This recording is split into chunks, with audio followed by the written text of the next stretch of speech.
Ladies and gents, Anthony Taylor here from SME Strategy. I just wanted to thank you for downloading your tool, whether it's the 15 questions, the strategic planning template, strategic planning assessment, or something else. And as an added bonus, I wanted to run through the strategic planning process with you so that you could get the most out of your tool and bring the most value to your organization. So I endeavored to do this in under 15 minutes, so let's do it.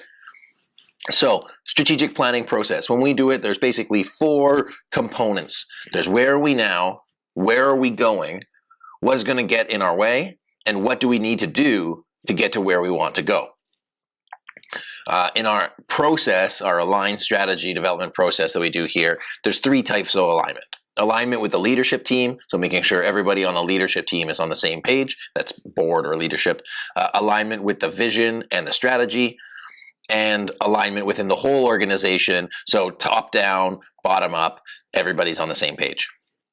So the first part of the strategic planning process is getting inputs. Where are we now? That's things like doing an external analysis, whether that's a SWOT or a PESTLE analysis. You need to figure out what's going on outside of your organization as well as inside your organization as you build your strategy. The second input that I would recommend is doing an internal analysis, something like a stakeholder engagement survey or just management team inputs. And that's why a strategic planning session is so valuable. And we even do a survey before all of ours. This is the overview of the strategic planning process. So it starts with the vision, where are we going? Then you'll get there by accomplishing your mission. You'll have goals and objectives along the way that help you accomplish your mission, that help you accomplish your vision. And then the strategies, how are you going to accomplish your goals? And the tactics are the individual pieces to your strategic plan. So creating your strategic plan. Most important piece of this is the vision. Where are we going? The future is uncertain, but we as an organization have an opportunity to create that future. So how do you create a vision that isn't just words? A vision is super valuable to be able to motivate your people and inspire people to want to do more and contribute. So a way to think about it is, if success was a place, how would we know if we got there? Where are we going? Why should we go there? And what is winning? We're creating the future, however long it is from now, and we want to be as descriptive as possible on the outset. So what do you see for your organization in 3 to 5 years, or maybe 10 to 25 years? What's a big goal within that vision that could polarize your team, and ideally that one big target everybody can contribute to? It's really important for them to describe the vision as vividly as possible. So what do operations look like? What does staff look like? What do clients look like? How else does your organization look different? And think of it like a blueprint for a house. That's what you're building. The next piece to this is the mission and the purpose. If you complete your mission, you will move forward towards the vision. Why do you exist? What do you do it for? Who is your main customer? And what do you do for them? It's important to realize that you have to make it simple to understand, no buzzwords, and this is not a marketing exercise. This is at the core foundation of why your organization exists. So the next piece that helps the mission stay together are values within the organization. You can use values or culture, but it's really the DNA of your organization. What do you value currently within the organization? What are the cultures and norms of your organization and of your people? Why are they important? What values are important to them? How would you describe the organization if it were a person, good or bad? What is the way we do things around here if you're explaining it to somebody new? What's not acceptable behavior? It's important for you to recognize that values drive performance. It ties the whole strategy together. So again, you have to align your strategy with your vision and your purpose. If you accomplish your purpose, your mission, and then you will be closer to accomplishing your vision. So here's some risks. What's going to get in our way? Leadership. If you don't have the whole management team on board, it's going to pull back your strategy because they're the ones giving the marching orders to your staff and your employees. Communication. This is the biggest hindrance to a successful implementation, because people don't know what the plan is, they don't know what they're doing, and they're withholding important information that is really crucial to the plan. Resources. If you don't give enough time or money to put something in place, then it's just not going to happen. And then buy-in. Do you want to be creating a plan and pushing it on your people, or do you want them to buy into the plan because you're allowing them to contribute and move forward on it themselves? So other implementation constraints, time, budgets, human resources, technology, and pretty much anything you can think of, it's waiting around the corner, and there are opportunities in the planning process to identify them, create impact studies, as well as mitigation plans to minimize the downside of these risks. So what uncertainties exist for us? What are the impacts of those uncertainties? What is the likelihood of that happening? And what can we do to mitigate that risk? That way you are proactive instead of reactive, and it keeps your plan on task. So what are the most important things you should be doing in your organization to accomplish your mission and your vision? Strategy inherently is about choices, and there are 1,000,001 choices every single day.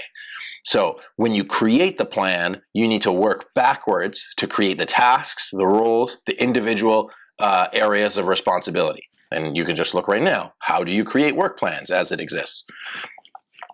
This is one of the tools that we actually sell on SME Strategy, and this is the pyramid of purpose, in other words, and we just say, hey, focus on a handful of objectives, don't do too much.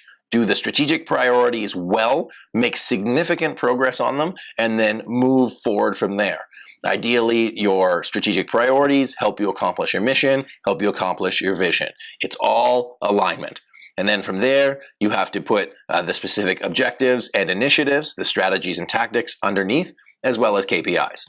So, KPIs, performance measures and targets. How are you going to measure your strategic priorities? How are you going to know if you are successful? And this is really important. You have to have a scoreboard for your people.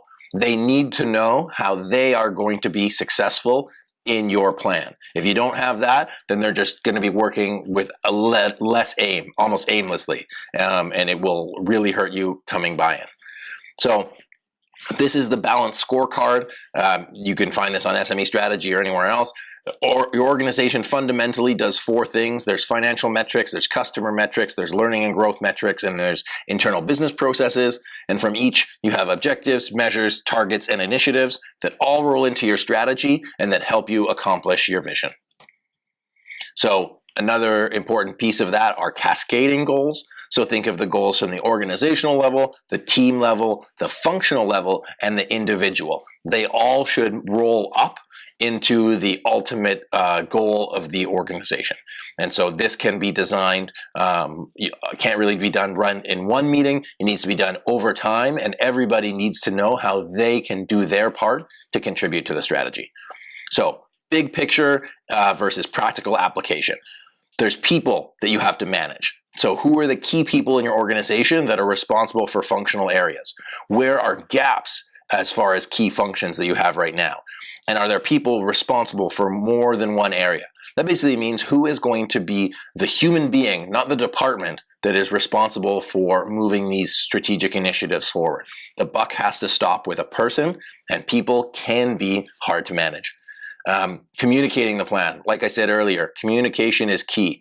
How are you going to share this strategic plan with your organization so everybody can know how to contribute?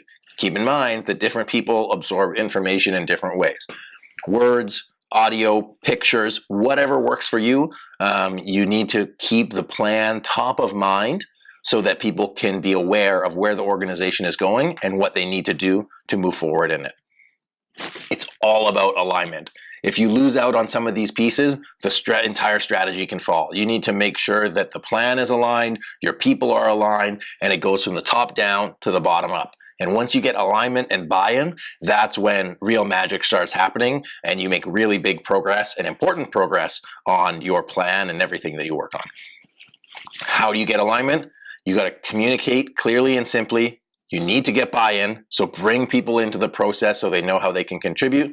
You need to match goals and motivation. Think of it from their perspective. Everybody has a different reason to come to work, and that's why we're really passionate about what we do, because we make people's lives better. Your employees will have better lives. It will affect their families and their communities when they can be successful in their work.